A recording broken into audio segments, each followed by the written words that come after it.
요한일서계시록 20장 7절부터 제가 읽도록 하겠습니다. 천년이 끝났을 때에 사탄이 자기 감옥에서 나와 풀려나게 되어 땅이 사방에 있는 종족들을 속이려고 나가서 전쟁으로 곡과 마곡 곧 그들을 함께 모았으니 그들이 숫자가 바다의 모래 같으니라. 그들이 땅의 넓은 곳으로 올라가서 성도들의 야영지와 사랑받는 성을 에워쌌으니 하늘로부터 나온 불이 내려와서 그들을 삼켰더라. 또 그들을 속인 악마가 불과 유황못으로 던져졌으니 그곳에는 그 짐승과 그 거짓 선지자도 있어서 영원 무궁하도록 밤낮 고통을 당하리라. 이 본문은 지난주에 한번 살펴보았습니다. 근데 본문의 중대성에 의해서 한 주간으로 이 인류 마지막 전쟁에 관련해서 설명드릴 수 있는 그런 부분이 되질 않아서 오늘 다시 지난주에 보았던 이 본문을 다시 한번 살펴보고자 합니다. 개역성경에는 천년이 참에 이렇게 되어 있기 때문에 예를 들어서 물 한 병에 물을 담게 되면 물이 병 꼭지 있는 데까지 물이 차는 것과 같은 그런 뉘앙스를 주고 있기 때문에 천년 왕국이라고 해서 천년이 끝나는 그 시점에 사탄이 풀려 나오는 것이라고 그렇게 되어 있습니다. 그렇게 알 수 있게끔, 오해할 수 있게끔 그렇게 번역이 되어 있죠. 예, 그래서 그 천년이 참회라고 하는 것은 천년이 끝났을 때에라는 말입니다. 그러니까 천년이 끝나서 사탄이 풀려 나오는 것이지 천년이 끝나지도 않은 상태에서 사탄이 자기 감옥에서 풀려 나오게 되는 것이 아니라는 것이죠. 그래서 그 단어의 선택의 뉘앙스 자체가 오해를 할 수가 있기 때문에 그 엘라어 의미 그대로 천년이 끝났을 때에 사탄이 자기 감옥에서 나와 풀려나게 되어라고 되어 있습니다. 그래서 이 성경 구절은 우리 그 전 세계 사람들이 알고 있는 세대주의 전천년주의가 있죠.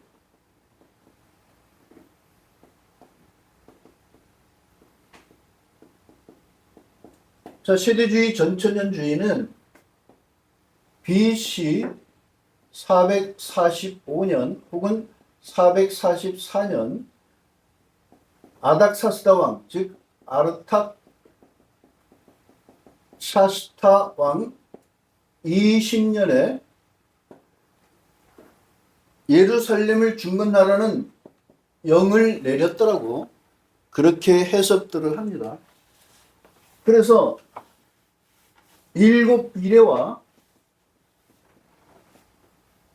62일에 합치게 되면 69일에가 되는 것이죠. 이때에 기름 부음 받은 자,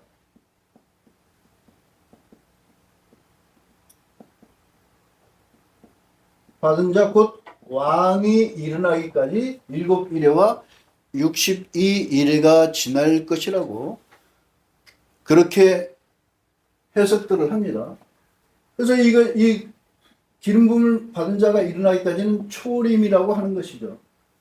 그런데 초림으로부터 갭이라는 것이 있습니다. 갭. 공백 이론이라고 하는 것이죠. 이 공백 이론을 교회 시대 혹은 이방인의 시대라고 그렇게 해석들을 합니다. 그래서 이것이 몇천 년 될지 모르죠. 지금은 2026년이니까 근 2000년 정도 이렇게 공백 기간을 지나가고 있다라고 이렇게 보는 것이고, 그 다음 마지막 한 일에, 그러니까 여기 69일이니까 마지막 한 일회가 남았어요. 마지막 한 일회는 7년이죠. 7년인데 3년 반,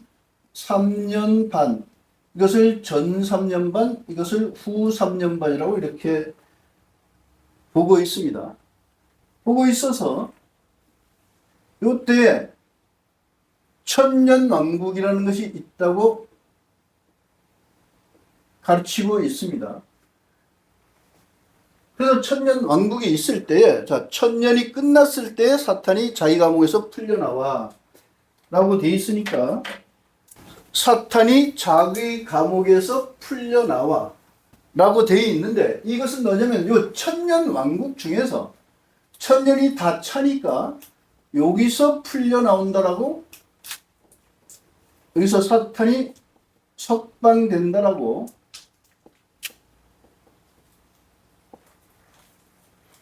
그렇게 보는 것입니다. 그러면 사탄이 석방이 되게 되면 여기서 뭐가 일어나냐면 고개 전쟁이 일어나는 것이죠. 고개 전쟁. 사탄은 죄의 화신입니다.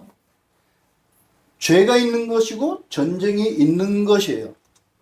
그런데 이것은 요 구조 자체가 명백한 오류는 여기에서도 발생이 되어 있지만, 왜 그러냐면 성경은 아르탁사스다 왕 20년이 아니고 호레시 왕, 호레시 원년이라고 성경은 분명하게 예사야후 44장 28절과 45장 1절 13절에서 분명하게 말을 하고 있습니다. 이것은 BC 536년경이죠. 여기서부터 일곱 미래가 시작되는 건데도 불구하고 요것으로 아르탁사스다 왕으로 잡는 것 자체가 첫 단추를 잘못 끼웠고, 그 다음 여기에서 천년왕국 때에 죄가 존재하고 전쟁이 존재하는 것 자체가 심각한 문제를 갖게 되는 것입니다. 왜 심각한 문제를 갖게 됐냐면 69일회와 한 일회를 합치게 되면 이게 71회가 어디서 끝마치냐면 여기서 71회가 끝난다 이겁니다. 끝난다. 그럼 여기서 71회가 끝나게 되면 어떤 일이 발생하느냐? 6가지가 성취가 돼요.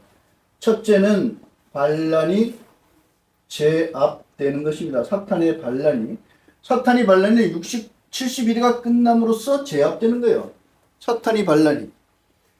그리고 두 번째는 죄들이 종결됩니다. 종결. 죄가 없어진다 이겁니다. 이 시점에서.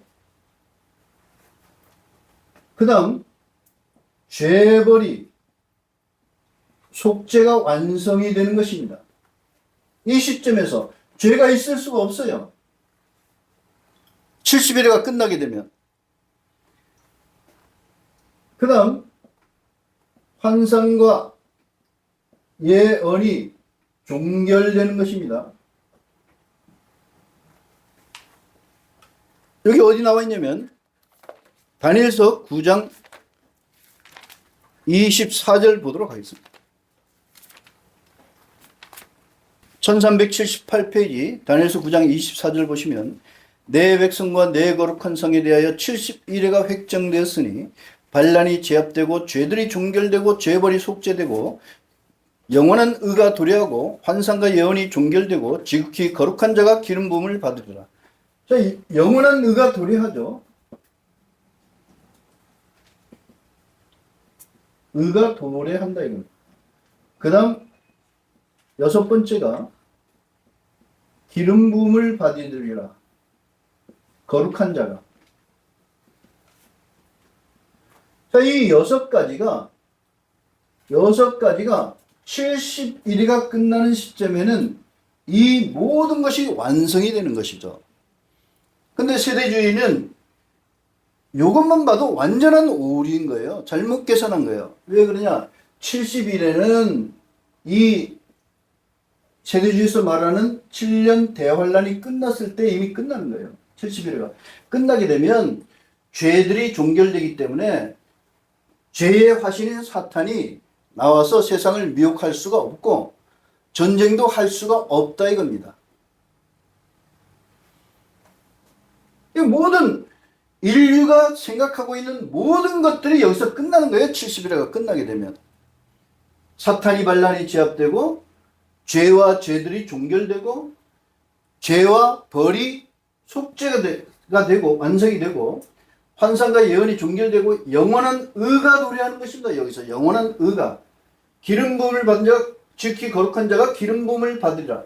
원래 그리스도께서는 여기서 기름 부음을 받았지만 이것은 이미와 아직 사이에서 있는 것입니다.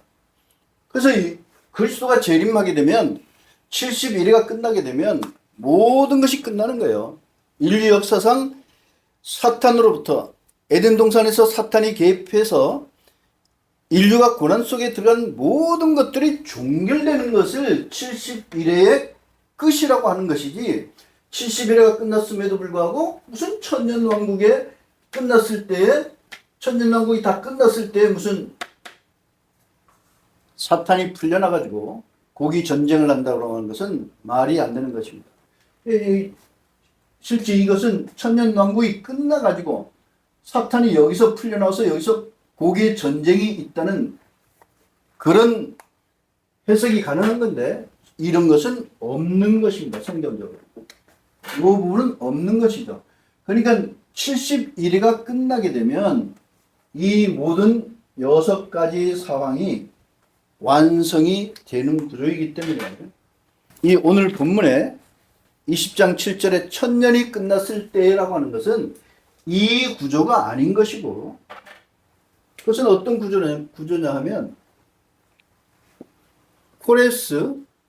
코레시 원년으로부터 그리스도까지가 7일에 플러스 62일에 69일에가 지나는 것이고 초림까지가 그 다음 초림으로부터 천년 기간이 있는 것이죠. 이것을 역사적 현재 천년 통치 복음이라고 하는 것입니다. 역사적 현재 천년 통치라고 하는 것은 뭐냐면 사탄이 무적행 즉 시멘의 감옥에 가둬져 있는 요 천년 기간 상징적 천년 기간이에요. 요 상징적 천년이 끝나게 되면 이 역에서 사탄이 석방이 돼가지고 곡과 마국을 미혹을 해서 인류 최후의 전쟁을 펼치는 것이 오늘 본문에 나와 있는 요한계시록 20장 7절부터 10절까지의 내용인 것입니다. 그래서 요 최후 전쟁이 끝나게 되는 요까지를 초림서부터 요 최후 전쟁이 끝나기까지를 마지막 한 일이라고 하는 것입니다. 마지막 한 일에 초림에 십자가가 있는데 십자가 있는 데까지를 3년 반, 그 다음 십자가에서부터 요 전쟁이 끝날 때까지를 마지막 3년 반이라고 보는 것이 성경 전체에 나와 있는 다니엘 71회의 구조입니다. 그래서 세대주의는 이거를 이 천년을 71회가 끝난 이후에 다시 천년 왕국을 잡기 때문에 그것은 이 71회 구조에 어긋나는 연대기 표를 만든 셈이 되는 것이죠. 70일에는 역사상 가장 위대한 하나님의 예언이고 그 70일에는 인류가 갖고 있는 모든 문제가 해결되는 종점을 가져오는 것입니다. 8절 보시면 땅이 사방에 있는 종족들을 속이려고 나가서 그래서 이 천년이라고 하는 것은 사탄이 감옥에 구금되어 있는 기간이고 십자가 이후서부터 사탄이 풀려나기까지 그 기간을 천년이라고 하는 것이고 사탄이 구금되어 있기 때문에 이방 나라에 복음이 활발하게 전해지고 있게 되는 것입니다. 지난 2000년 동안. 사탄이 구금이 안 됐으면 이방 세계에 복음이 전해질 수가 없었습니다. 유대인들에게만 전해지게 됐던 거죠. 그래서 그것을 그 천년을 교회 시대 혹은 이방인의 시대라고 그렇게 볼 수 있는 것입니다. 근데 그 천년이 끝나게 되면 사탄이 나오게 되는 것이죠. 사탄이 자의적으로 나오는 것이 아니고 그리스도께서 사탄을 풀려나게 함으로써 나오게 되는 것입니다. 사탄이 자발적으로 할 수 있는 능력이 없습니다. 십자가 이후에는. 그리스도께서 십자가로 승리하셨고 이 시면 감옥의 모든 열쇠를 가졌더라고. 요한일서 1장 18절을 보면 나는 죽었다가 산 자라 보라 나는 영원 무궁하도록 살아있노라 내가 사망과 죽음의 세계의 열쇠들을 가졌노라라고 선포를 이미 1장 18절에서 하고 있어요. 그 열쇠를 갖고 계신 분이 그리스도이기 때문에 그리스도가 천년이 끝나게 되면 그 열쇠를 가져서 시면 구덩이에 자물쇠를 열어서 사탄을 나오게 함으로써 사탄이 나오게 되는 것이지 사탄이 자발적으로 나올 수 있는 것이 아닌 것입니다. 그래서 그 사탄이 풀려나게 되면 어떤 일이 발생하느냐? 땅의 사방에 있는 종족들을 속이려고 나가서 세상으로 나가서 전쟁으로 곡과 마곡 곧 그들을 함께 모았으니 그들이 숫자가 바다의 모래 같으니라. 저 바다의 모래 같다라고 하는 것은 많은 군대들이 모일 수 있는 것을 말하고 있습니다. 지난주에는 이 곡과 마곡의 전쟁을 예지켈 38장 39장을 단순하게 살펴보았습니다. 왜냐하면 거기에 하나님께서 곡의 아가리를 꿰가지고 내 백성을 치러 만들겠다고 했거든요. 거기도 보면 곡이 자의적으로 하는 것이 아니고 아가리가 꿰임을 당해요. 하나님으로부터. 그래서 이스라엘을 공격하게 만든다 이겁니다. 그것이 이 8절에 나와 있는 곡과 마곡은 예지켈 38장에 나와 있는 곡과 마곡과 동일한 것을 이 요한일서가 계시록에다가 차용해서 기록한 내용들입니다. 그래서 하나님이 의도하에 사탄이 세상으로 나가서 곡과 마곡을 끌어모아서 전쟁을 하게 하죠. 그 전쟁의 내용이 9절에 나와 있습니다. 그들이 땅의 넓은 곳으로 올라가서 성도들의 야영지와 사랑받는 성을 에워쌌으니 하늘로부터 나온 불이 내려와서 그들을 삼켰더라. 전쟁을 하기 위해서 곡과 마곡이 함께 모아가지고 땅이 넓은 곳으로 올라가서 이 올라간다고 하는 것은 높은 곳으로 올라간다는 것이죠. 성경에서 올라간다는 표현을 쓸 때는 어디냐면 예루살렘을 말하는 것입니다. 유대인들은 항상 알리야 운동이라 그래가지고 내년에는 예루살렘으로 올라가자 그런 표현들을 많이 쓰는 것입니다. 그래서 성도들이 야영지와 사랑받는 성을 에워쌌으니 하늘로부터 나온 불이 내려와서 그들을 삼켰더라. 이제 단순하게 표현되어 있지만 예지켈 38장에는 이것이 좀 더 구체적으로 표현이 되어 있습니다. 예지켈 38장 한번 보도록 하겠습니다. 965페이지 예지켈 38장 19절서부터 보시면 이는 내가 내 질투와 불타는 진노로 말하였으므로 그날에 반드시 이스라엘 땅에 큰 진동이 있을 것이기 때문이라. 바다의 고기들과 창공의 날짐승들과 들의 짐승들과 땅 위에 기는 모든 기는 것들과 지면 위에 있는 모든 사람들이 내 앞에서 떨리니 산들이 파괴되며 절벽들이 떨어지며 모든 성벽이 땅으로 무너지리라. 라고 해서 이스라엘 땅에 큰 진동, 즉 지진이 일어날 것을 예언하고 있습니다. 21절부터 보시면 나주 여호와의 신탁이라 내가 내 모든 산들 도처에서 그를 대적하기 위하여 칼을 부르리니 각 남자의 칼이 자기 형제를 치리라. 자, 칼은 전쟁을 하는 도구입니다. 따라서 자기 형제를 친다라고 하는 것은 자중질환이 일어나게 해서 이스라엘을 치러 온 적군들을 자기들끼리 전쟁을 하게끔 만들겠다라고 하는 것입니다. 22절 내가 전염병과 피로 그를 대적하여 심판하리니 내가 그와 그의 군대들과 그와 함께한 많은 백성들 위에 분출하는 비와 큰 우박덩이와 불과 유황으로 비를 내리리라 라고 해서 유황 불비가 내리는 것으로 되어 있습니다.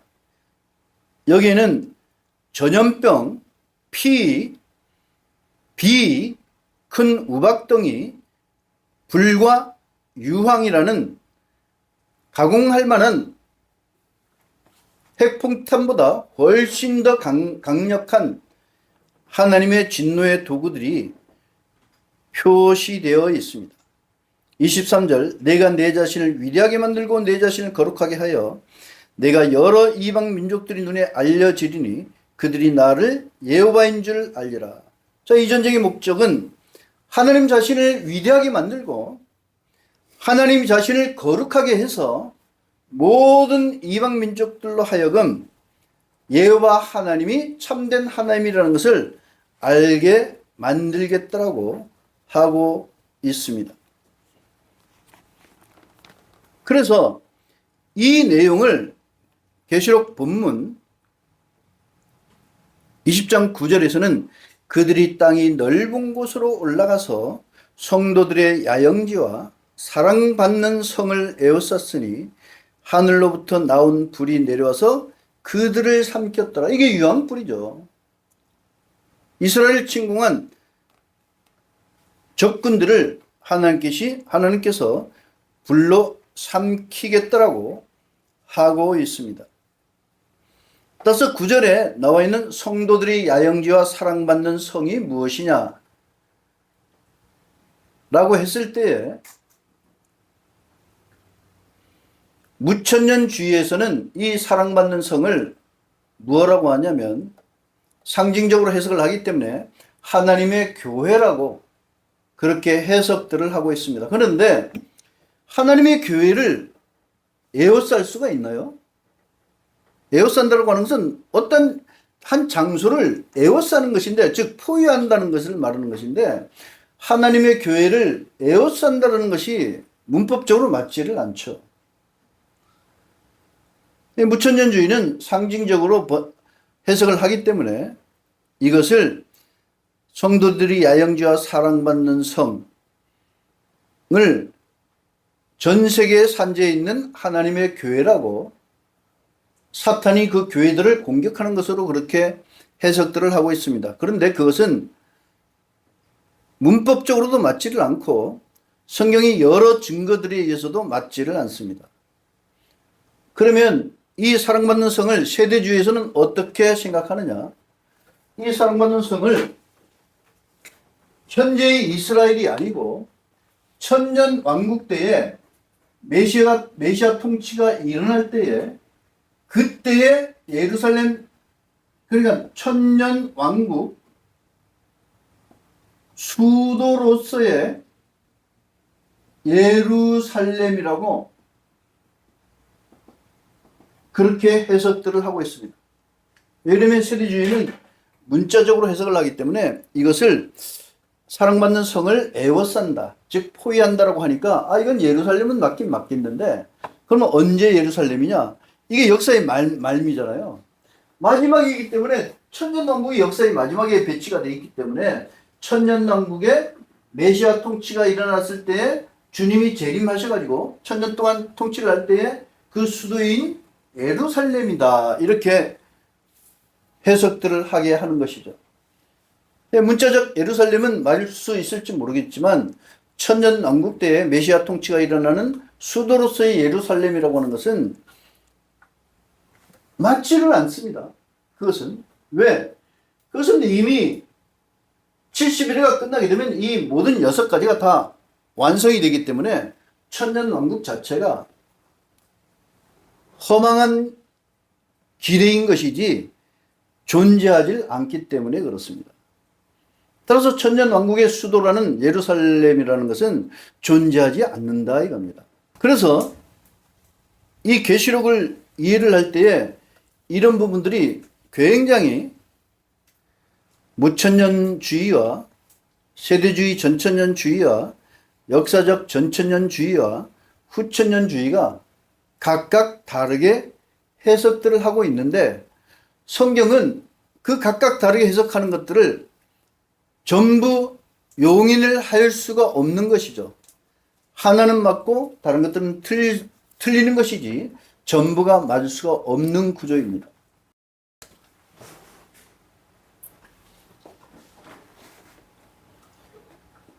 (413년에서부터) (416년까지) 아우구스투스라는 가톨릭에서는 성 어거스틴이라고 불리는 사람이 신국론을 집필을 하였습니다. 신국론은 시리 오브 갓이라고 하죠. 하나님의 도성이라는 뜻입니다. 왜냐면 410년에 이 로마가 이방 민족들에게 침탈당하는 것을 보았어요. 직접 이 어거스틴이. 그러다 보니까 세상의 도성은 멸망을 받을지라도 하나님의 도성은 멸망을 받지 않습니다라고 하는 것을 논증하려고 약 13년에 걸쳐서 성 어거스틴이 이 책을 썼습니다. 그 다음 1265년서부터 토마스 아퀴나스라는 사람이 신학 대전을 집필을 해가지고 가톨릭에서 신학 박사라는 칭호를 받았습니다. 그 다음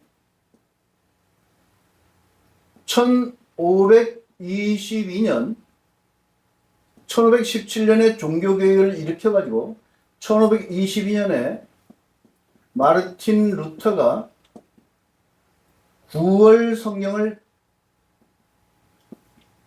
출간하였습니다. 이것은 신약 성경만 우선 출간을 했죠. 그 다음 1536년에 장 칼뱅이 기독교 강요라는 책을 저술하였습니다.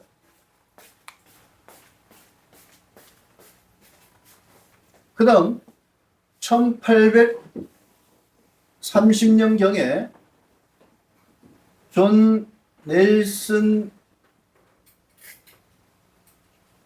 다비라는 사람이 세대주의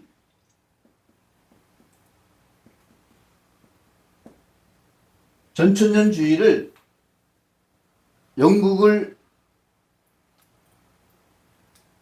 포함해서 미국까지 한 7차례에 걸쳐서 세대주의를 전파를 했습니다. 그 다음 1909년에 스코필드라는 변호사가 관주 성경을 편찬을 했어요. 이것은 킹 제임스 성경이었습니다. 그런데 이것은 한마디로 세대주의 교과서가 되었습니다. 자, 이것은 무슨 얘기냐면 아우구스투스로부터 무천년주의가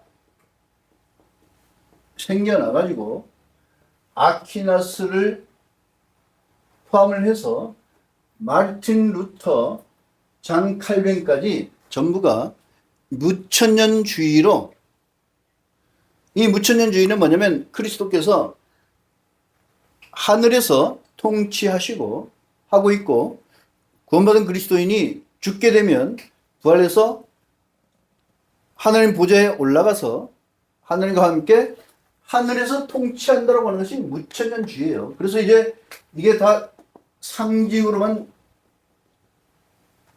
해석을 하죠. 그러다 보니까 이제 여기에 사랑받는 성을 하나님의 교회라고 그렇게 해석을 하게 되는 것입니다. 무천년주의가 오다가 존 넬슨 다비에서 이 세대주의가 1830년경에 세대주의가 나오기 시작을 한 거죠. 세대주의가 스코필드에 와서 꽃을 피웠습니다. 왜냐면 이 관주 성경 자체가 거의 세대주의 교과서 같이 되어 있어요. 관주에다가 세대주의 이론을 쭉 설명을 했기 때문에 킹제임스 성경을 보는 사람들은 반드시 이 스코필드 관주 성경을 보았어야 됐었습니다. 그러다 보니까 이것이 세대주의가 영국, 미국, 한국을 포함해서 전 세계가 이 세대주의에 들어가 있었던 것이죠. 그래서 오늘 본문에 나와 있는 사랑받는 성에 대하여, 사랑받는 성, 하나님으로부터 사랑받는 성에 대해서 무천년주의는 교회로 보는 데 반하여 세대주의는 천년 왕국 때에 수도였던 수도인 예루살렘이라고 그렇게 보고 있습니다. 그런데 여기에 사랑받는 성은 이 계시록 20장 9절에서 그냥 없던 것이 그냥 나온 것이 아니고 그 앞에서부터 쭉 나와 있는 거예요. 이 계시록 전체에서. 어디 나와 있냐면 16장 634페이지 16장 17절부터 보시면 일곱째 천사가 자기의 잔을 공기 중에 쏟았으니 성전으로부터 큰 음성이 나서 보좌로부터 말하되 다 되었다 하더라. 번개들과 음성들과 우레들이 있었고 또 큰 지진이 있었으니 사람들이 땅에 있게 된 이래로 그같이 거대하고 큰 지진이 없었더라. 큰 성이 세 부분들로 갈라지고 종족들이 성들도 무너졌더라. 큰 성 바빌론이 하나님 앞에 벌받기 위하여 기억된 바 되어 그분의 진노의 우라의 포도주 잔을 그녀에게 주시니 모든 섬이 사라졌고 산들도 찾을 수 없었더라. 또 한 달란돈이 무게가 되는 큰 우박이 하늘로부터 사람들 위에 떨어졌고 사람들이 그 우박이 타격으로 인하여 하나님을 비방하였으니 이는 그것이 타격이 심히 컸기 때문이더라. 라고 해서 일곱째 천사가 자기의 잔을 공기 중에 쏟았습니다. 일곱째 잔이라고 하는 것은 성경에 보게 되면 일곱 봉인이 있고 일곱 나팔이 있고 일곱 잔이 있습니다. 자, 이 잔은 개역 성경에 일곱 대접이라고 되어 있고 일곱 봉인, 일곱 인이라고 되어 있죠. 하나님께서 심판을 행하시는데 일곱 봉인, 일곱 나팔, 일곱 잔을 이 땅에 있는 자들에게 심판을 행하는데 그 일곱 잔 중에 일곱 번째 잔, 일곱 번째 잔을 공기 중에 쏟았다라고 이 17절에 말을 하고 있습니다. 그래서 일곱째 잔이니까 마지막 잔이죠. 마지막 잔. 이게 21가지, 37, 21, 21가지 중에 이게 마지막 잔입니다. 그냥 마지막 잔이기 때문에 다 되었다라고 천사가 소리를 치고 있습니다. 보좌로부터. 그래서 이때에 다 되었는데 무엇이 나타나냐면 18절을 보면 큰 지진이 나타나요. 큰 지진.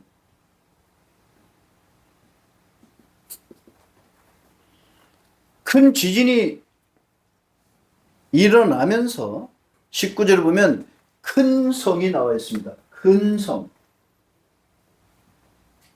자, 큰 성은 무엇이냐면 큰 성 바빌론이라고 이어서 설명을 하고 있죠. 큰 성이 세 부분들로 갈라지고, 왜 그러면 큰 지진이 났기 때문에 그 성이 세 부분들로 갈라졌다 이겁니다. 종족들의 성들도 무너졌더라. 큰 성 바빌론이 하나님 앞에 벌받기 위하여 기업된 바 되어 그분이 진노의 우라의 포도주잔을 그녀에게 주시니 모든 섬이 사라졌고 산들도 찾을 수 없더라고 해서 이 큰 지진으로 인해서 큰 성 바빌론이 세 가지로, 세 갈래로 갈라지는 것이 인류의 마지막 심판이에요. 그런데 이 큰 성 바빌론을 무엇으로 보느냐 이겁니다. 큰 성 바빌론. 자, 큰 성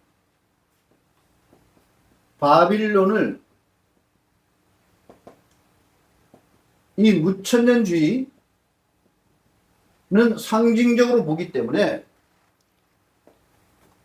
악한 세상, 정치, 종교, 경제, 체제라고 그렇게 볼 수밖에 없습니다. 상징적으로 교회 혹은 악한 세상 체제, 그렇게밖에 볼 수가 없는 것이죠.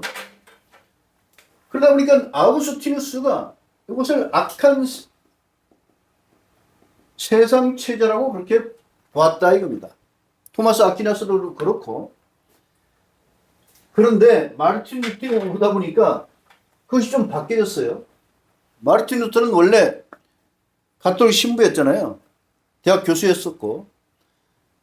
그런데 종교개혁을 하면서 뭐라고 부르짖었느냐면 교황이 곧 적그리스도다 이렇게 부르짖기 시작을 했어요. 그래서 이 악한 세상 체제가 마르틴 루터에 와서는 뭘로 바뀌냐면 로마 가톨릭으로 바뀌었다 이겁니다. 로마 가톨릭 교회, 로마 혹은 로마 가톨릭 교회가 큰 성 바빌론이다 라고 그렇게 해석들을 하였습니다. 장 칼뱅은 이거에 대해서 구체적인 것은 없었지만 어쨌든 로마 가톨릭 교회 이 중세시대 때 종교개혁, 이 종교개혁자들이 전부 이렇게 봤기 때문에 장 칼뱅 같은 경우도 교황권으로 봤어요. 교황권. 로마 가톨릭의 교황권 자체가 큰 성 바빌론이다 라고 했기 때문에 여러분들 유튜브 가서 큰 성 바빌론의 비밀 해서 한번 쳐서 한번 들어보십시오. 전부가 이 둘 중에 하나예요. 둘 중에 하나. 어떤 분들은 이건 악한 세상 체제, 정치, 종교, 경제 집단을 말하는 것이다라고 설교를 하고, 어떤 분들은 그게 아니고 로마 가톨릭이다 혹은 교황권이다 그렇게 설교를 하죠. 그러면 세대주의에서는 이것을 어떻게 받느냐? 존 넬슨 다비에서 스코필드를 이어지는 이 세대주의에서는 이것을 무엇으로 봤냐면 미래의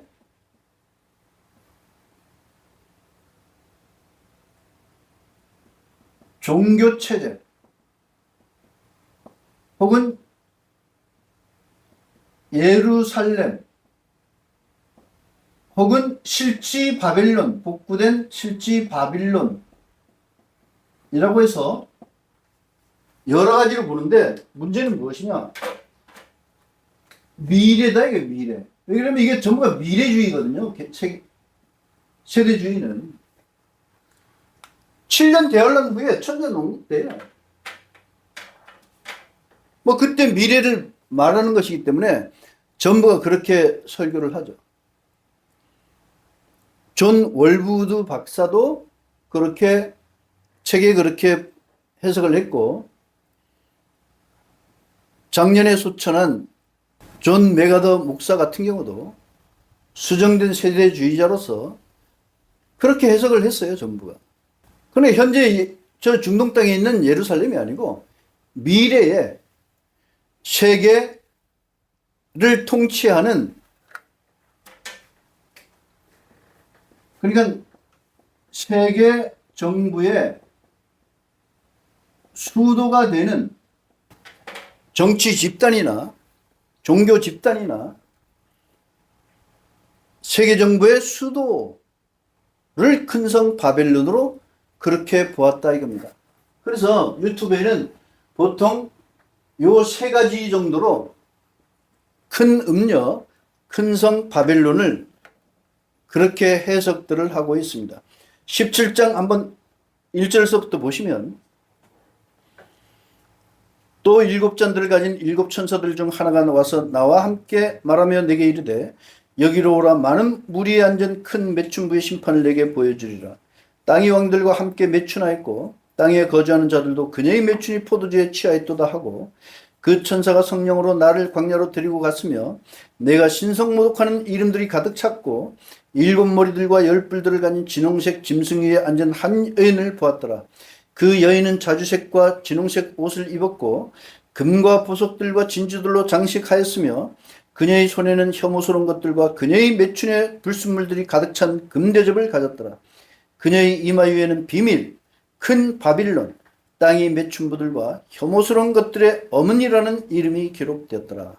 자, 이 여인은 그야말로 비밀이에요, 비밀. 미스터리죠, 미스터리. 비밀이면서 큰 바빌론이에요.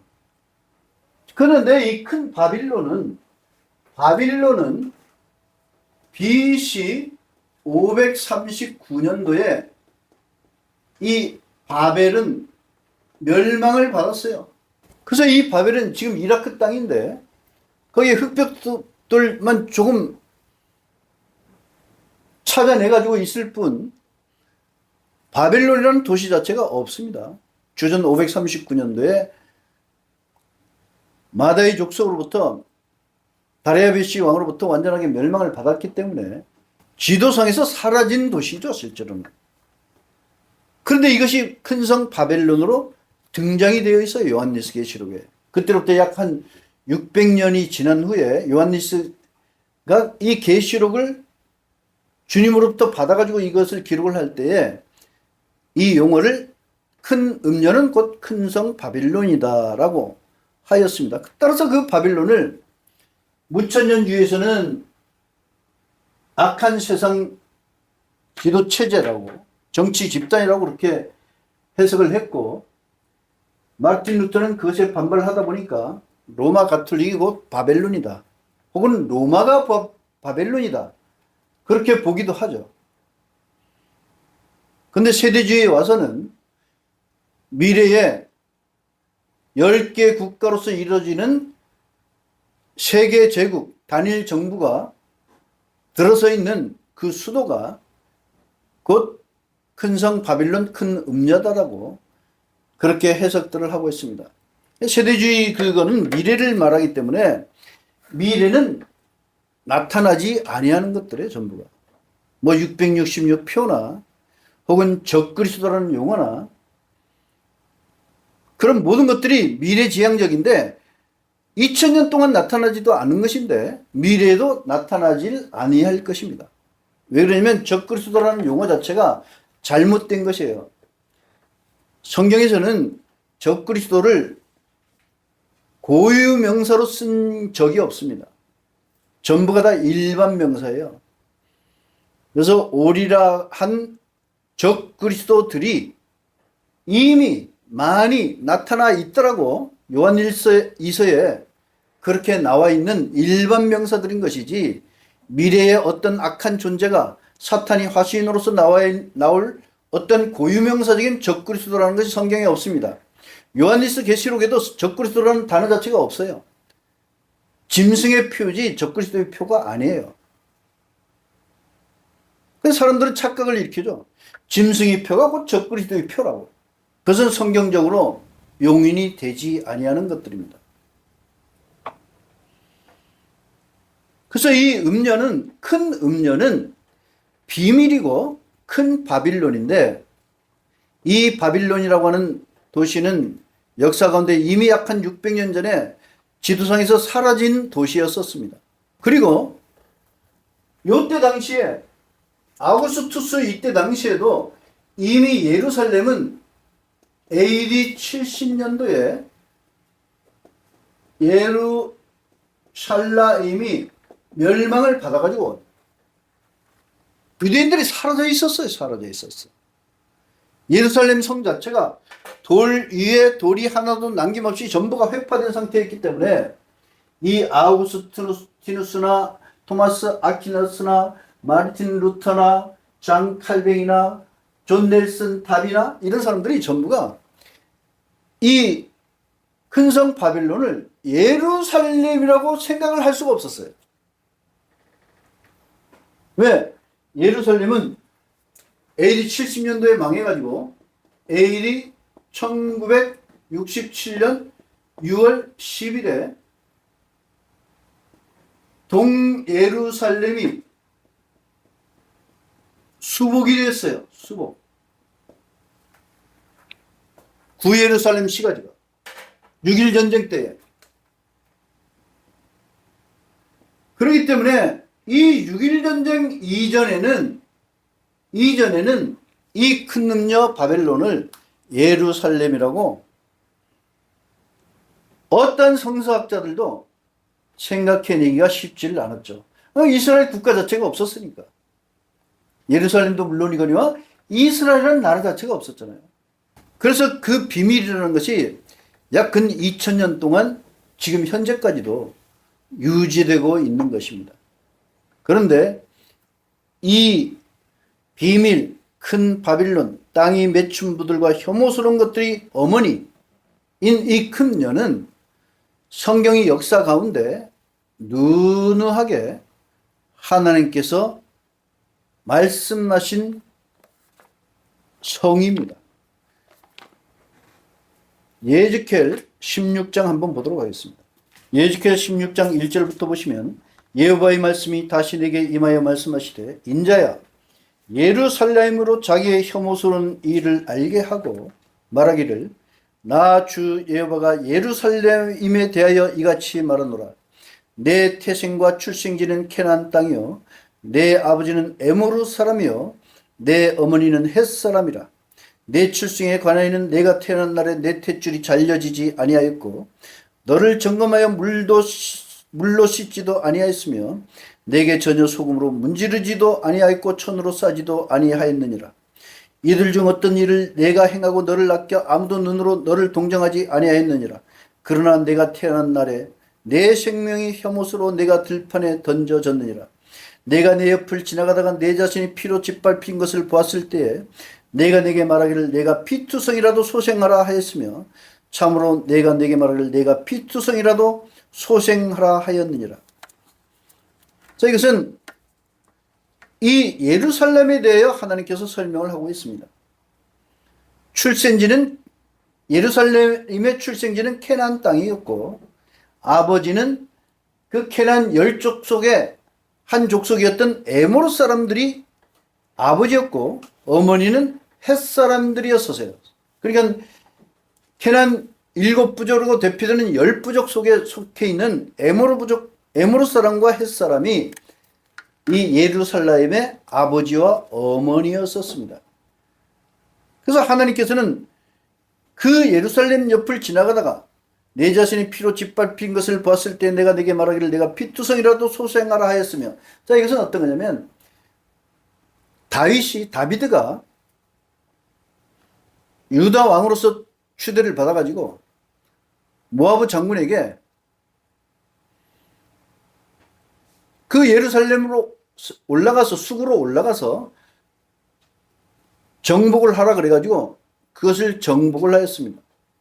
그래서 거기다가 다비드 산성을 만들었죠. 그것이 나중에 확장돼가지고 예루살렘이 되었습니다.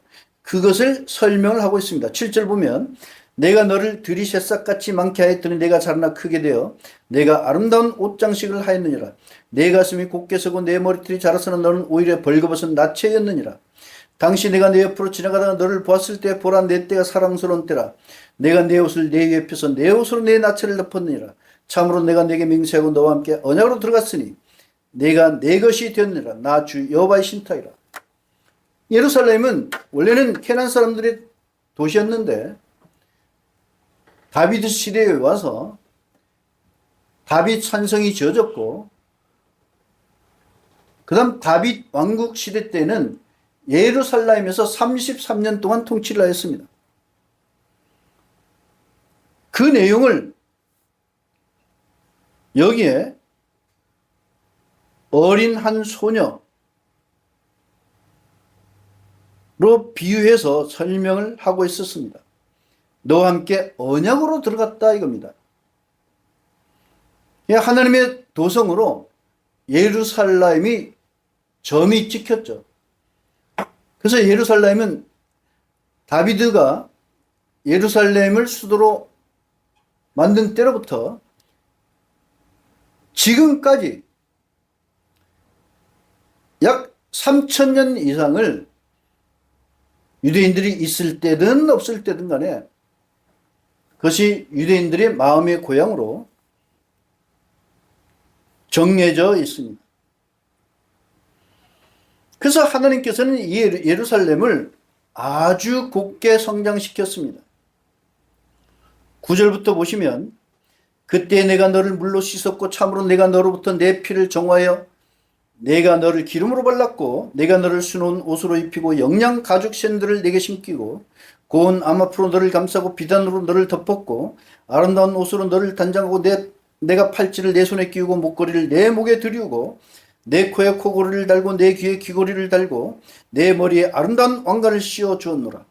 이와 같이 내가 금과 은으로 단장하였고 내 옷은 고운 암압과 비단과 수놓은 것으로 입었으며 내가 고운 밀가루 꿀과 기름을 먹었고 내가 매우 아름다워 왕비의 지위에 올랐느니라. 한마디로 예루살렘은 모든 이방의 왕들이 감탄할 정도로 스바 여왕 즉 세바 여왕이 와서 정신이 현황할 정도로 예루살렘은 그렇게 아름답게 꾸며졌습니다. 그래서 왕비의 지위까지 올랐던 거죠. 하나님이 왕이라면 그 왕비의 지위까지 올라갔던 것입니다. 14절 보시면 내 아름다움으로 인하여 내 명예가 이방인 가운데 펴졌으니 이는 내가 내게 단장한 내 장식으로 인하여 완전하였기 때문이라. 나 주 여호와의 신탁이라. 예루살렘의 아름다움과 그 명예는 온 이방 세계로 퍼져나갔습니다. 하나님이 단장한 장식으로 완전하였기 때문이었었습니다. 예루살렘 성벽도 그렇고 그 안에 있는 솔로몬 성전도 그렇고 다윗이 보좌도 그렇고 하나님이 완전하게 단장해 주셨습니다. 그런데 그러한 예루살렘이 하나님이 왕비의 쥐에서 문제가 발생했어요. 15절부터 보면 그러나 내가 내 자신의 아름다움을 확신하고 내 명예로 인하여 간음하여 지나가는 모든 자에게 매춘을 퍼뜨렸으며 내 몸이 그의 것이 되었느니라. 내가 내 의복을 가지고 여러 색깔로 내 산당을 꾸미고 그 위에서 간음하였으니 그런 일은 일어나서는 안 되며 그렇게 되어서도 안 되니라. 내가 또한 내가 내게 준 내 금과 내 은으로 만든 장식품으로 너를 위하여 남자들이 우상들을 만들어 그것들과 함께 간음하였으며 또 내 수놓은 옷들을 가져다 그 우상들을 덮었고 나의 기름과 나의 향으로 그들 앞에 내가 바쳤도다. 자, 이런 일들은 다비드 사후에 그 아들했던 셀로모 즉 솔로몬이 왕이 돼가지고 1000명의 여인들을 거느렸습니다. 그러다 보니까 이방신들이 예루살렘으로 유입되었죠. 그래서 예루살렘 앞에 산당들이 생겨나기 시작을 하였고 이스라엘 전체로 퍼져나갔습니다. 많은 이방신들을 이스라엘이 섬기기 시작을 하였고 예루살렘도 하나님이 왕비의 지위에서 완전한 매춘녀로 전락이 되었습니다. 19절 또 내가 내게 준 내 음식 곧 내가 너를 먹인 고운 밀가루와 기름과 꿀을 내가 그들 앞에 향기로운 냄새로 바쳤으니 그것을 그렇게 하였느라. 나 주 여호와의 신탁이라. 또 내가 내게 낳은 내 아들들과 내 딸들을 데려다가 이들을 내가 그들에게 삼키게 하려고 희생제물로 바쳤으니 이란 내 매춘들이 작은 일이냐? 내가 내 자녀들을 학살하여 그것들에게 주어 그것들을 위하여 불가운데로 지나가게 하였느냐? 히스기야 왕, 즉 히즈키야후 왕의 아버지였던 아하스, 즉 아하지 왕 시대에 있던 자기 아들들을 불 위로 지나가게 만들었어요. 실제로 예루살렘에서. 22절 내가 청소년기 곧 내가 나체했고 피투성이 되어 짓밟혔을 때를 기억하지 아니하고 내가 모든 혐오스러운 일과 매춘을 행하였느니라. 내 모든 사악함 후에 그것이 이루어졌느니라. 화가 내게 있도다. 나 주 여호와의 신탁이라. 그래서 하나님의 왕비로서 예루살렘은 하나님이 단장한 그 아름다움을 가져가지고 이방 신들을 섬기는 매춘 행위를 하였습니다. 매춘을 하게 되면 매춘의 대가로 돈을 받아야 되는데 오히려 거꾸로 돈을 줘가면서 매춘을 했어요. 예루살렘 자체가. 여기 내용들은 전부 다 읽기가 참 거북한 그런 내용들까지도 있어요. 28절부터 보시면 내가 만족하지 아니했으므로 또 아수르 사람들과 함께 가늠하였고 참으로 내가 그들과 함께 가늠하였어도 여전히 만족할 수 없었느니라. 아수르 신들을 섬겼다 이거죠. 29절 내가 내 매춘을 캐나안 땅 안에서 칼데아로 더욱 늘렸으니 내가 여전히 그것으로 만족하지 아니하였느니라. 따라서 북이스라엘 10지파는 아수르 사람들의 신들을 섬기다 보니까 아수르에게 팔려갔어요. 예루살렘은 그것에 만족하지 않고 칼데아 사람들하고 매춘을 했어요. 그러다 보니까 하나님께서는 그 칼데아 사람들에게, 즉 바벨 사람들에게 예루살렘을 사로잡혀 가게 만드셨습니다. 30절 보시면 나 주 여호와의 신탁이라 내가 행한 이 모든 일 곧 암여우같이 가늠한 여인의 행위를 보니 내 마음이 어찌 그리 약한지 내가 내 모든 길 머리에 내 방벽을 건축하고 내 산당들을 모든 거리에 만들고도 매춘 대가를 얕보니 매춘부 같지도 아니하였도다. 마치 자기 남편 대신에 낯선 사람들을 유인하여 가늠하는 아내와 같도다. 예루살렘은 하나님의 아내였었습니다. 실제로는. 왕비였죠. 왕의 왕비는 곧 아내 아닌가요? 그런데 그 남편을 둔 그 아내가 낯선 사람들을 유인하여 가늠하는 아내와 같이 예루살렘이 그러한 매춘을 행하였다라고 하나님께서는 지적을 하고 있습니다. 33절 보시면 그들은 모든 매춘부들에게 선물을 주나 너는 내 선물들을 내 모든 사랑하는 자들에게 주고 그들에게 뇌물을 주며 그들로 내게 내 매춘을 위하여 사방에서 오게 하였느니라. 이스라엘이 힘이 약해가지고 한때는 애굽 사람에게 붙었다가 한때는 바벨론 사람에게 붙었다가 그렇게 하면서 성경 기둥에 있는 금들을 다 벗겨가지고 보내기도 하고 그런 일을 수차례 하면서 성전에 있는 금들이 전부가 아수르, 미츠라임, 바벨론으로 다 벗겨나갔습니다. 34절 내 매출에 다른 여인들로부터 반전되는 것이 내게 있으니 아무도 가늠하려고 너를 따르는 자가 없으며 또 매춘 대가를 내게 주지 아니하고 오히려 내가 매춘 대가를 줌이라. 그러므로 너는 정반대이니라. 매춘부들은 돈을 받고 매춘 행위를 하는데 예루살렘은 거꾸로 돈을 주면서 매춘 행위를 하였다 이겁니다. 그러므로 오 매춘부야 나 여호와의 말을 들으라.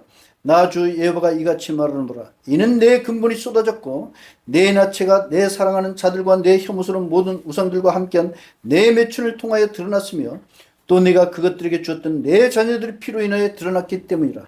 그러므로 보라 내가 내 모든 사랑하는 자들을 내가 기분 좋아하던 자들과 함께 모으리니 곧 내가 사랑했던 모든 자들과 함께 내가 미워했던 모든 자들이라. 내가 너를 대적했던 자들을 주변에서 모으고 내가 내 나체를 그들에게 드러나게 하리니 그들이 내 모든 나체를 보게 하리라. 자, 하나님께서는 주변에서부터 모아가지고 예루살렘의 나체를 드러나게 만들겠다라고 말씀하고 있습니다. 그래서 오늘 본문에서 사탄이 풀려나가지고 곡과 마곡이 곡을 모으잖아요. 그게. 그 곡을 모아가지고 사랑받는 성을 에워싸게 한다는 것은 무슨 말일까요? 이 성경과 이어진 것이지 무슨 그것이 뭐 미래에 발생하는 어떤 종교 정치 체제인 뭐 세계 정부의 수도인 미래의 예루살렘을 얘기하는 것도 아니고 현재의 예루살렘을 얘기하는 거다 이겁니다. 현재의 예루살렘.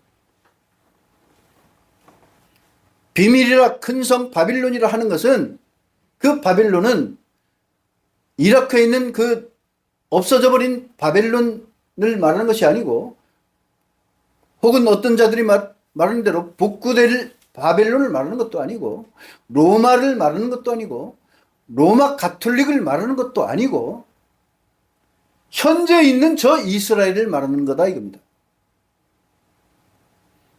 약 한 달 보름 전에 6월 12일 날 이스라엘 텔아비브에서는 텔아비브 프라이드 퍼레이드가 있었어요. 프라이드 축제가 있었다 이겁니다. 동성애자 약 10만 명이 텔아비브 해변가에 모여가지고 동성애 축제를 했어요. 지난 한 달 전에. 전 세계에서 가장 큰 동성애 축제예요. 제가 2012년도에 뉴욕에 있을 때 일요일날 교회에서 이렇게 나오는데 사람들이 길거리에 쭉 섰어요. 그래서 막 의자 갖다 놓고 막 길거리에 앉아있는 사람들도 있고 그래가지고 왜 이럴까 해서 좀 올라가다 보니까 위에서부터 무슨 군악대 무슨 소리가 막 들려요. 그래서 저 사람들 길거리에 쭉 서 있기 때문에 저도 거기서 서서 봤죠. 보니까 이야 오마이갓이에요. 진짜 한마디로 기상천외예요. 젊은 아가씨들이 20대 되는 아가씨들이 이 상의를 다 탈의했어요. 그게 서양 여성들이니까 가슴도 굉장히 크잖아요. 그렇게 그냥 막 내려오는 거예요 이게. 그러니까 그 옆에 있는 머리가 하얀 백인 할아버지가 오마이갓 오마이갓 하더라고요. 저 옆에 서가지고.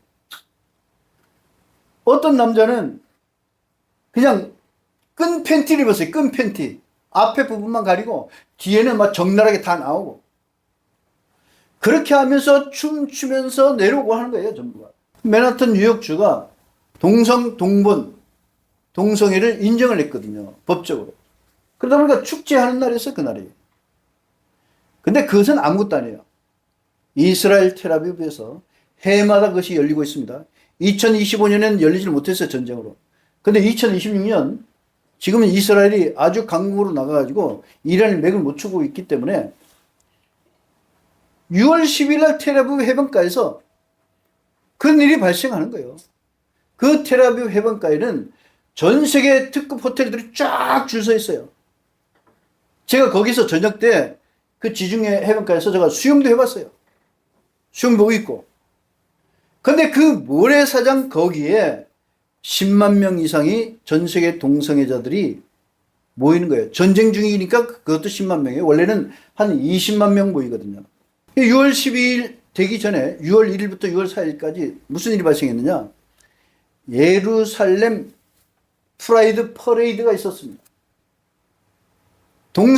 동성애자들이 이 예루살렘 거리를 퍼레이드 하는 거예요. 예루살렘에서 뉴욕시가에서 퍼레이드 하듯이. 그것을 현대 이스라엘에서 벌어지고 있다 이겁니다.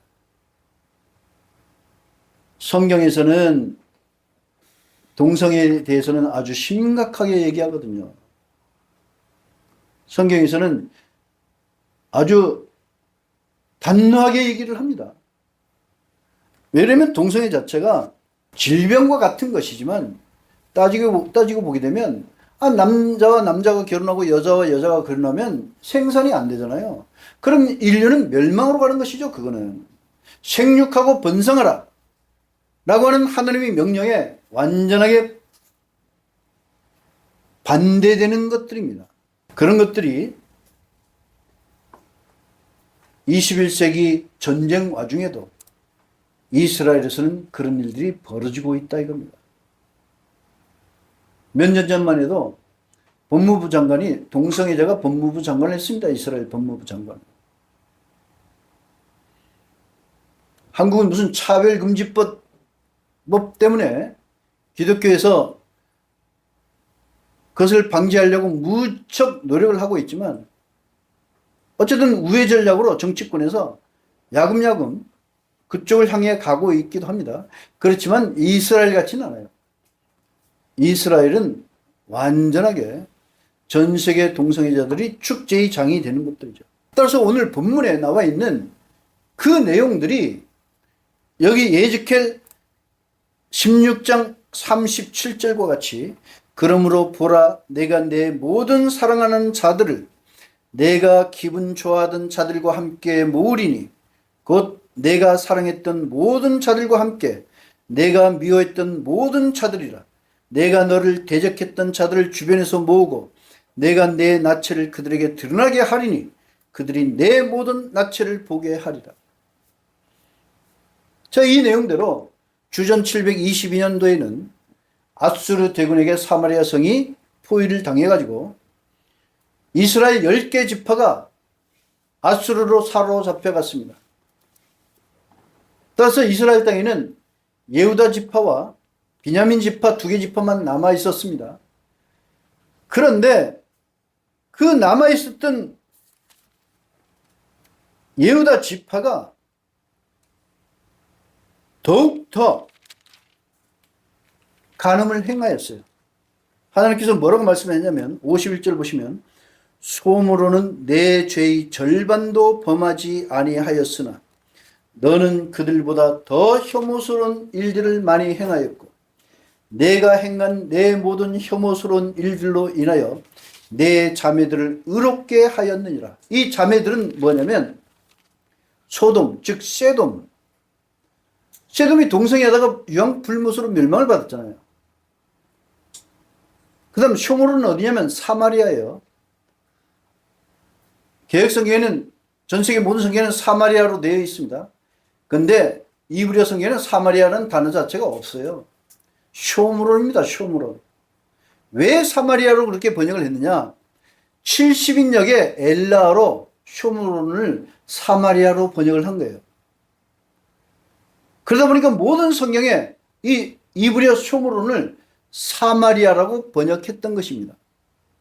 사마리아는 신약 성경에 오게 되면 구약 성경의 쇼므론이 신약 성경에서 사마리아가 되는 것이지, 그 사마리아를 가져도 엘라 사마리아를 음력된 사마리아를 가져서 이브리어 쇼므론으로 전부 대입해서는 안 되는 것이었었습니다. 무슨 얘기냐면 전 세계 모든 성경은 엘라 성경의 인명과 지명들이 전부가 구약 성경에 대체된 상태로 들어가 있습니다. 즉 대체 신학의 뿌리가 거기서부터 나오게 된 것이죠. 이 쇼므론은 북이스라엘의 수도였었습니다. 아수르에게 멸망을 받았죠.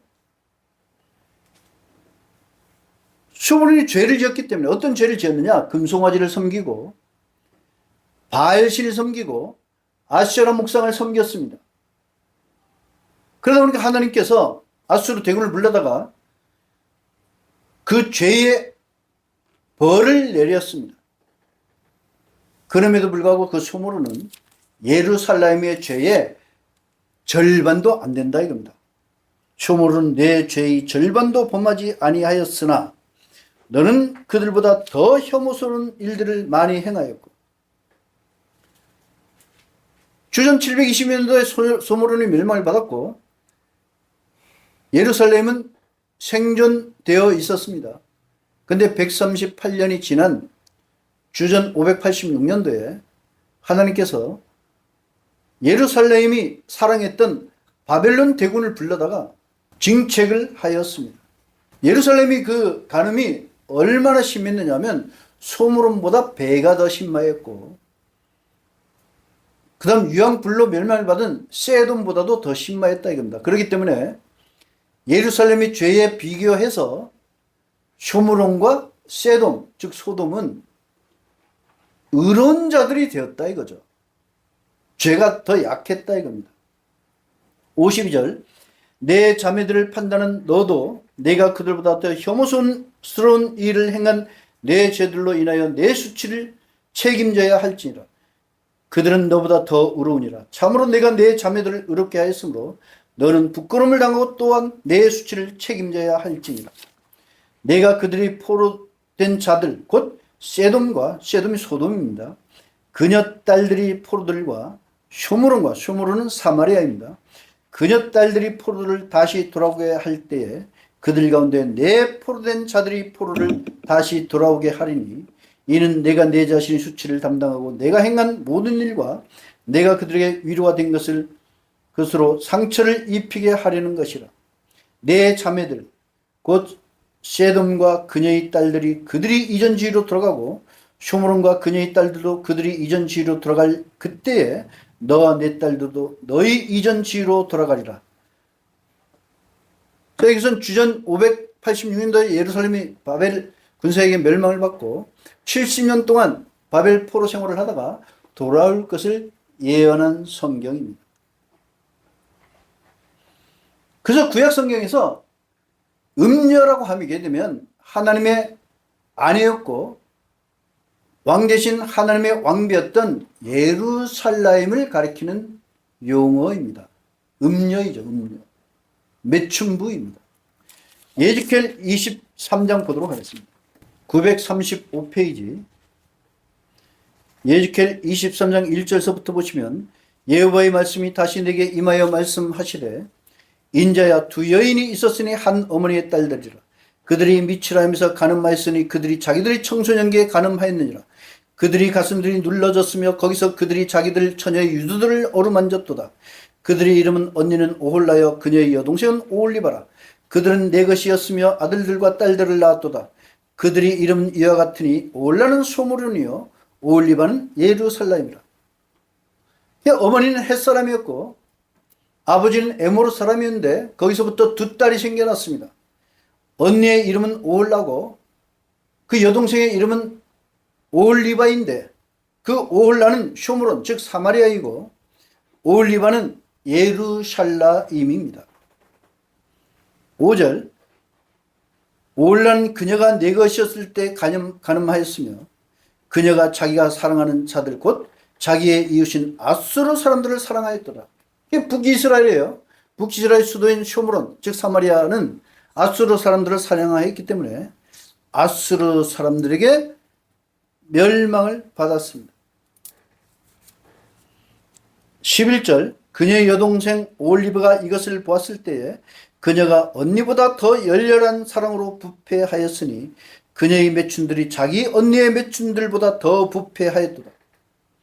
올리바가 매춘의 대가로 매춘을 행하였던 아수르 사람들에게 멸망을 받았음에도 불구하고 이 여동생이었던 올리바가 회개를 하지 아니하고 더 열렬히 사랑했어요. 어디 사람들을? 바벨 사람들을. 12절 보시면 그녀가 자기 이웃 아수르 사람들을 사랑하시니 멋들어진 옷을 입은 총독들과 지방감독들과 말을 타는 기병들과 기쁨의 청년들 모든 자들이라. 그때 내가 그녀가 더럽힌 것을 보았으니 두 여인들이 다 한 길로 걸었도다. 그녀가 자기의 매춘들을 더하였으니 이는 그녀가 벽에 조각한 사람들 곧 붉은 황토식으로 새겨진 칼데아 사람들의 형상들을 보았기 때문이라. 자, 칼데아 사람들이 어디 사람들이냐? 바벨 사람들이었다 이겁니다. 칼데아 사람들. 그들이 허리들은 띠를 메었고 그들의 머리들은 염색된 터번으로 둘렀으며 그들의 모든 장군들이 외모는 그들이 출생한 땅 칼데아의 바벨 사람들의 모양을 닮았더라. 그녀가 그들을 자기 눈으로 보자마자 그들을 사랑하여 사신들을 칼데아로 그들에게 보냈도다. 바벨 사람들이 그녀에게 사랑의 침상으로 와서 그들이 자기의 매춘으로 그녀를 더럽혔으니 그녀가 그들로 인하여 더럽혀진 후에 그녀의 마음이 그들로부터 자신을 단절하였느니라. 그녀가 이와 같이 자기의 매춘들을 드러내었고 자기의 나체들을 드러내었도다. 그때 내 마음이 그녀의 언니로부터 자신을 단절한 것 같이 내 마음이 그녀로부터 자신을 단절하였도다. 하나님께서는 예루살렘을 단절했다 이겁니다. 왜 가늠한 여인이 되어버렸으니까 매춘부가 되어버렸으니까.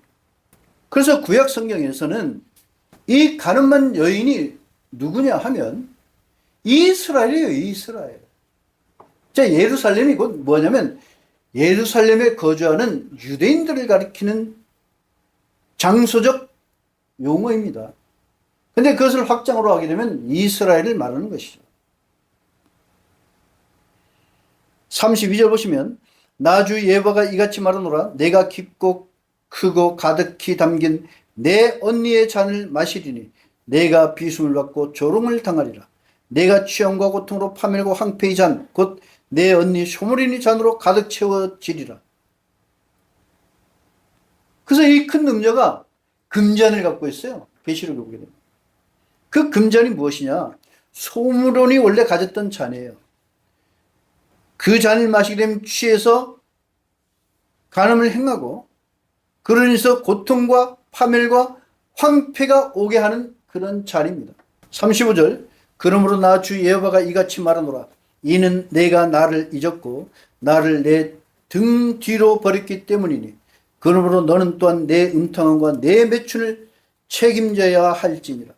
그래서 이스라엘은 그 매춘의 대가로서 책임을 진 역사들이 이스라엘 역사입니다. 주전 720년도에 쇼므로는 아수르에게 멸망을 받았고 주전 586년도에 예루살렘은 바벨에게 멸망을 받았고 다시 70년 후에 돌아왔음에도 불구하고 똑같이 매출을 또 했어요. 행하였어요. 어느 정도까지 행하였느냐? 메시아가 자신의 땅들에 왔음에도 불구하고 메시아까지 거부하면서 매출을 행하였어요. 우리의 왕은 카이사로 외에는 없나이다. 하나님이 왕인데 카이사르를 왕으로 로마 제국의 시저 로마 황제를 왕으로 섬겼다 이겁니다. 유대인들이 대제사장 서기관 바리새인 사두개인 장로들 그런 사람들. 그렇기 때문에 AD 70년도 로마 대군을 불러다가 이 예루살렘을 포위를 해가지고 약 100만 명이 학살당하고 약 9만 명 이상이 로마로 포로로 잡혀갔습니다. 이스라엘 땅에서는 예루살렘 성이 돌 위에 돌이 하나도 남김없이 회파하였고 빈천한 산들 소수 외에는 전부 포로로 사로잡혀 갔습니다. 거기에 아랍 사람들이 들어오기 시작을 하면서 하나님이 이스라엘 백성에게 주었던 그 땅이 나눠지게 되었죠.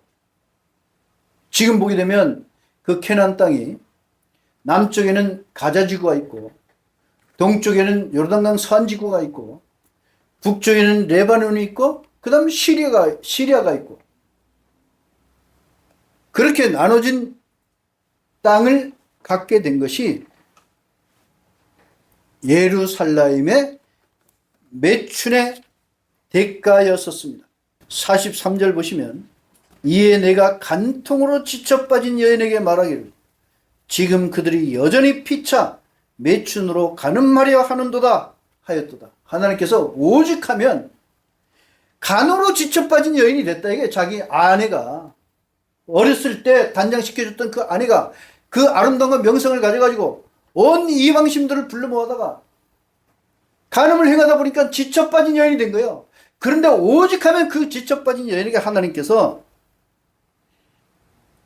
그들이 여전히 피차 매춘으로 간음하려 하는도다 라고 한탄하였겠느냐 이겁니다.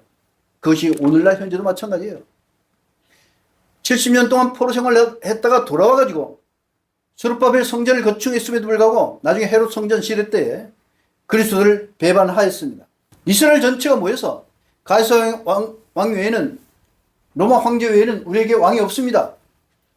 저 메시아를 십자가에 매달라고 해가지고 외쳐가지고 그리스도를 십자가에 못 박히게 하였죠. 그 대가로 인하여 그 포도원이 헐어졌습니다. AD 70년에 약 1900년 동안 예루살렘이 무주공산이 된 상태에서 1948년 5월 14일 독립을 했고 1967년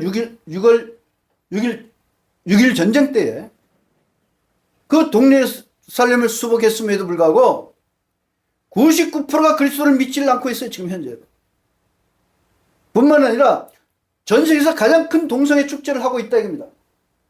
이 하나님께서 예지칼 선지자를 통해서 이 간음으로 지쳐빠진 여인이 피차 계속적으로 간음을 행하는도다 한탄할 그 말씀이 오늘도 살아있다 이거예요. 그렇기 때문에 인류의 마지막 전쟁은 무엇이냐? 예루살렘 전쟁인 거예요. AD 70년대에 예루살렘이 멸망하는 것과 같이 예루살렘이 지진으로 큰 성이 세 갈래로 나누어진다 이겁니다. 제카리아 14장 보도록 하겠습니다. 제카리아 14장 1절부터 보시면 보라, 여호와의 날이 오나니 내 전리품이 내 한가운데서 나누이리라. 이는 내가 모든 이방 민족들을 예루살렘을 대적하여 전쟁하려고 모으리니. 왜 모읍니까 이게? 매춘의 대가로 하나님께서 모으는 거예요. 역사 내내 그렇다 이겁니다. 성읍이 점령되고 집들이 약탈되며 여자들이 욕을 당하고 성읍의 절반이 포로로 나가고 백성이 남은 자는 성읍에서 끊어지지 아니하리라. 이것은 역사상 한 번도 일어나지 않는 일이에요. 지금 이 성경이 미래에 일어날 일이에요.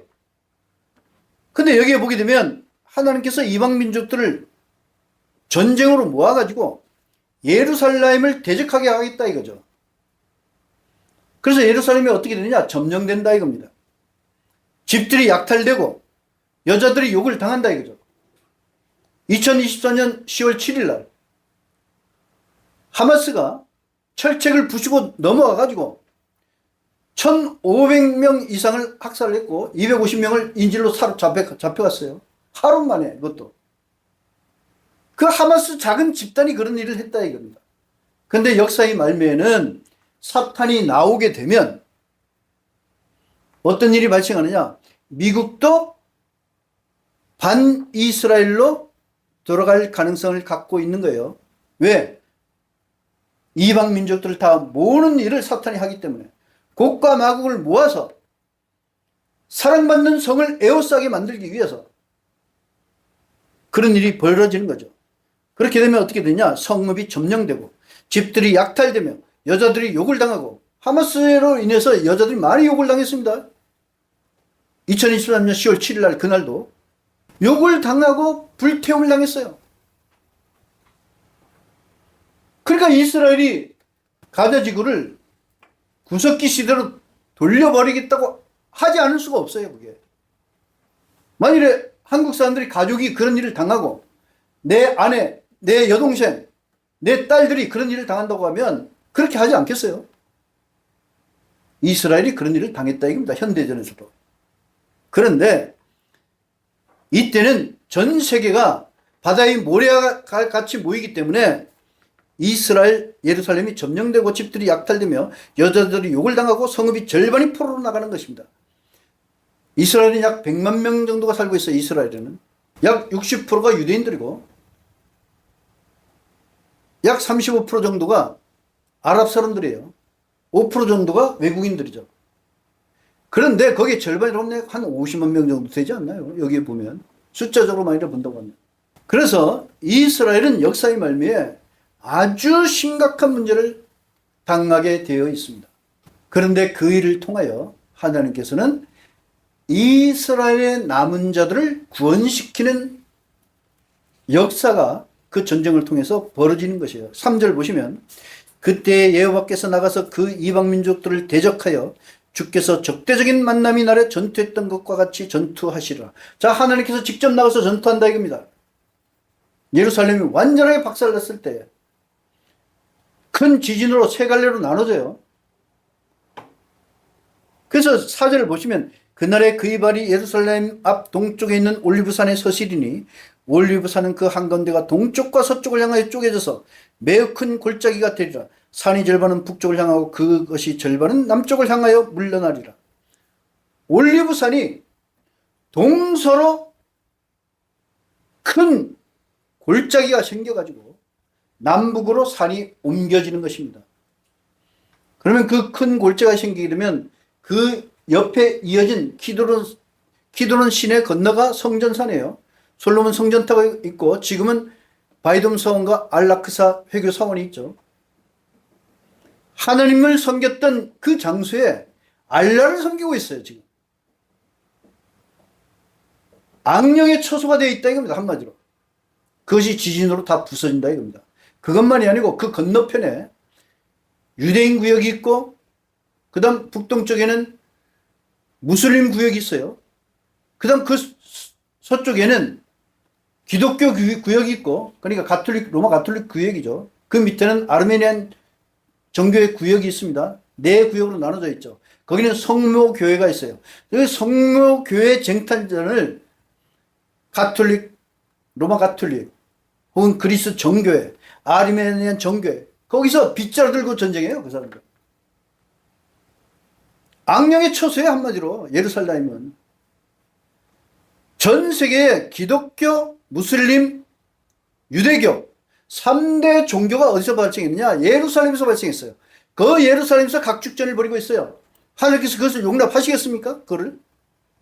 하나님을 섬겼던 성전터에 온갖 개혁성경 용어대로 하면 귀신을 섬기고 있다 이겁니다. 악령을 섬기고 있는 거죠. 악령. 요한계시록 17장 한번 보도록 하겠습니다.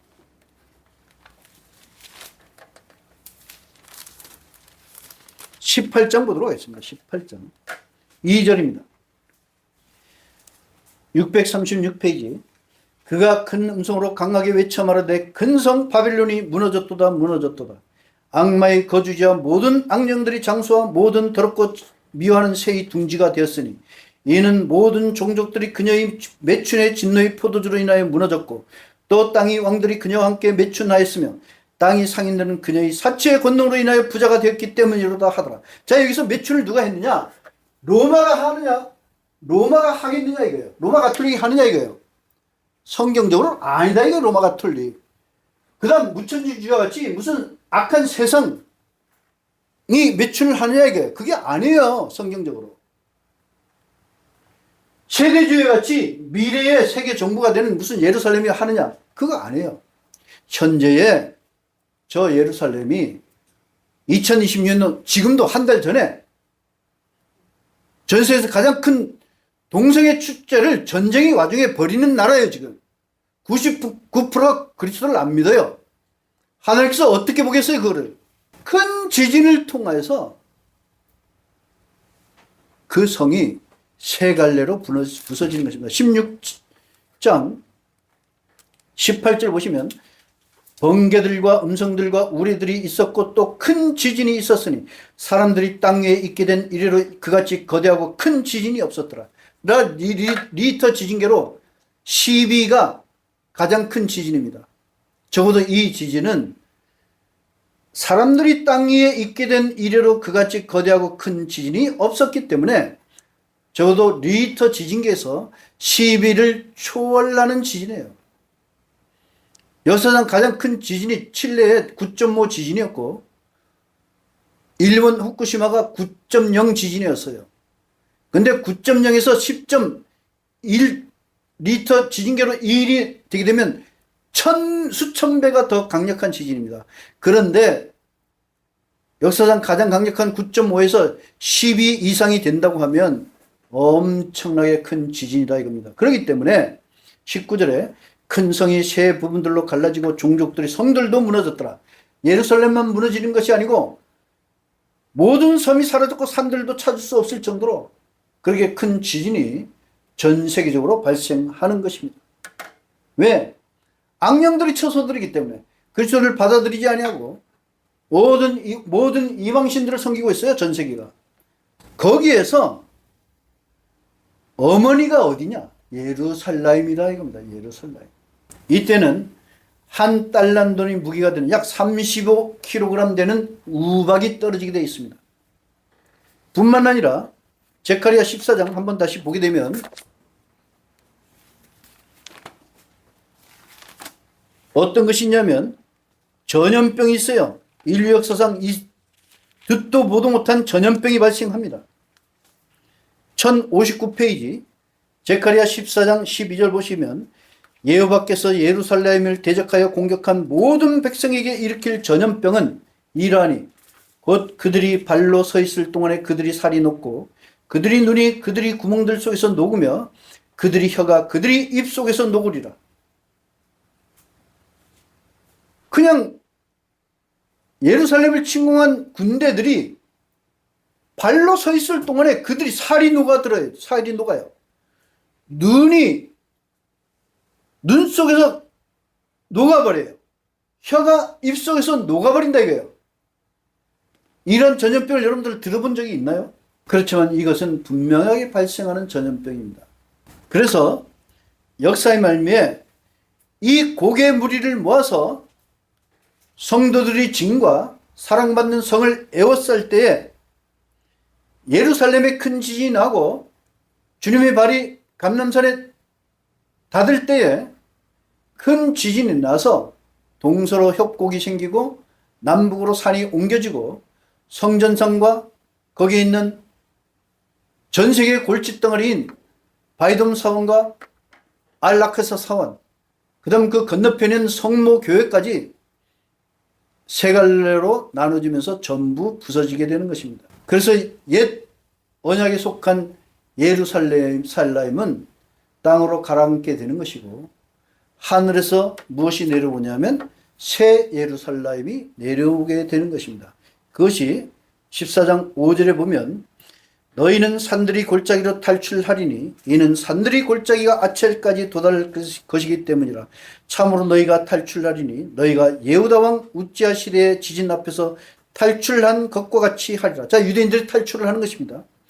나의 하나님 여호와께서 오시리니 모든 거룩한 자들이 주와 함께 하리라. 자, 모든 구원받은 성도들이 그리스도와 함께 어디로 오느냐 하면 올리브 산으로 오게 되는 것입니다. 한국에 있든 미국에 있든 영국에 있든 전 세계에 흩어져 있는 유대인들이 구름수로 끌어올려서 공중에서 주님을 영접하고 지상으로 내려오는데, 그 지상에 내려오는 곳이 어디냐? 동예루살렘 동쪽에 있는 올리브 산입니다. 그때는 승리의 날입니다. 옛 예루살렘은 멸망을 받고 새 예루살렘이 하나님이 신부로서 하늘로부터 내려오게 되는 것이죠. 그것을 요한일서 계시록 21장 보시면 2절 보시면 또 내가 거룩한 성 새 예루살렘을 보았으니 하늘로부터 나와서 하나님께로부터 내려오니 신부가 자기 남편을 위하여 단장한 것 같더라. 흰옷을 입은 거룩한 성도들이 14만 4천 명이라고 표시된 성도들이 그리스도와 함께 세상에 내려오는 것입니다. 10절 보시면 요한일서 계시록 21장 10절 그 천사가 성령으로 나를 크고 높은 산으로 데려가서 하늘로부터 나와서 하나님께로부터 내려오는 큰 성 거룩한 예루살렘을 내게 보여주었으니. 자, 큰 성 여기 나와 있잖아요. 큰 성. 큰 성 바벨론이 무엇이냐? 큰 성 예루살렘이다 이겁니다. 근데 그 큰 성 지상에 있는 저 이스라엘의 수도인 예루살렘은 옛성이고, 새로운 큰 성 거룩한 새 예루살렘이 하늘로부터 내려오게 되는 것입니다. 그래서 예루살렘이 완전한 대체가 일어나는 것이죠. 종교적으로 거기 성모교회가 있을 수가 없어요. 바이돔 사원이 있을 수가 없습니다. 무슨 제3성전이 있을 수가 없어요. 하나님께서 그것들을 완전하게 파멸시키시고 정결한 처녀들인 그리스도인들이 그리스도와 함께 내롱으로 인해서 구원받은 그리스도인들 자체가 큰 성 거룩한 예루살림입니다. 예루살라임. 엘라어로는 예루살림, 영어로는 예루살렘.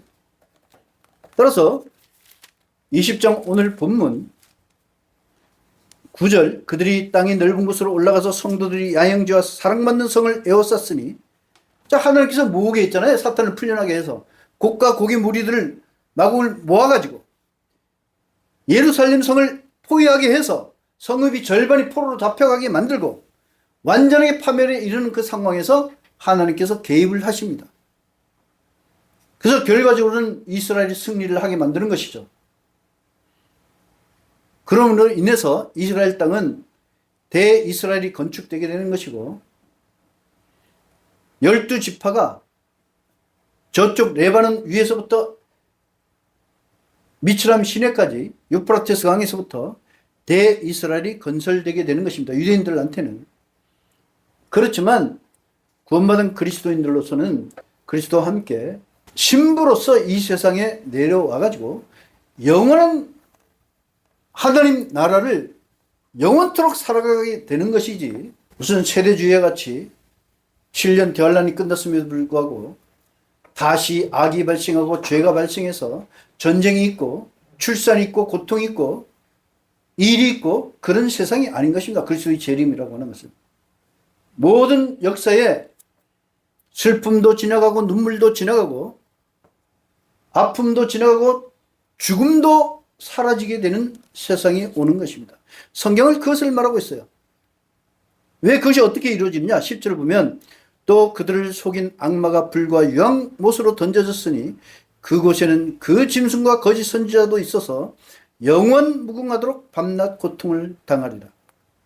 자, 악마, 즉 사탄이 불과 유황으로 만들어진 못으로 떨어지는데 거기에는 이미 짐승과 거짓 선지자도 있어서, 즉 삼마일체가 완전하게 패망에 이르러서 영원 무궁하도록 밤낮 고통을 당하는 일이 발생하기 때문에 그리스도의 승리와 영원한 하나님 나라가 여기서부터 시작되는 것입니다. 11절 이하는 나중에 이어서 하도록 하겠습니다. 다 같이 기도하시겠습니다. 성경은 역사의 타임 테이블을 아주 일목요연하게 설명을 하고 있습니다.